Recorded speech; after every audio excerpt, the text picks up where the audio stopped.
It's decision day on Greece, and no matter what the deal, the experts are predicting it will involve some sort of default. A visiting senior OECD official told economists in Sydney that a solution preventing the damage from spreading through the financial system is possible.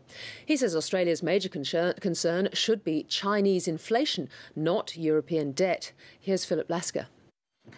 One of the OECD's top officials is confident the Europeans soon will and must find a workable, longer-term debt crisis solution.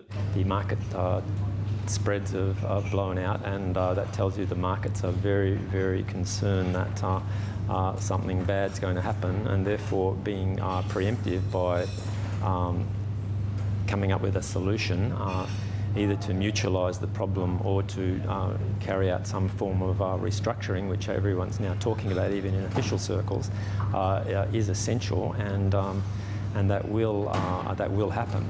The OECD is talking about enabling the European Financial Stability Fund to buy out Greek debt at current discounted market prices and passing the benefits back to the Greek government, while negotiating with bondholders like the banks who'd lose money.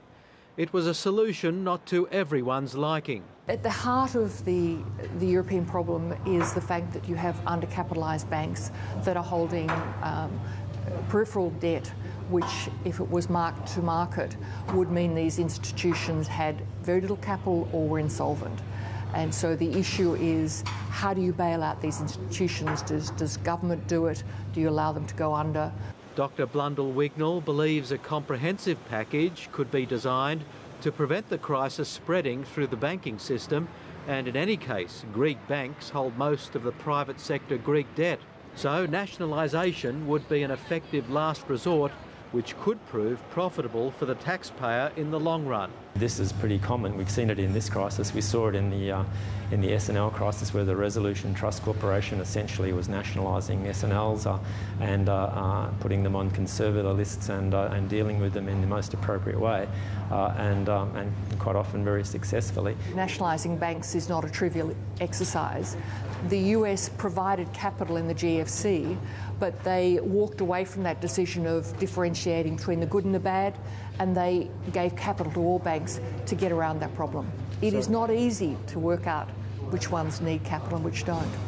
And it's not easy determining the impact of events in Europe on Australia beyond the knee-jerk market reaction to the ebb and flow of debt negotiations. You know, what I'd be more worried about in Australia would be like inflation getting out of hand in the emerging world, and attempts to deal with it causing a much sharper than expected slowdown.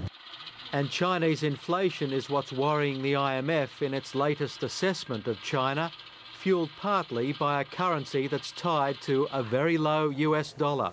Essentially, they're importing close to zero interest rate monetary policy into an economy that's booming.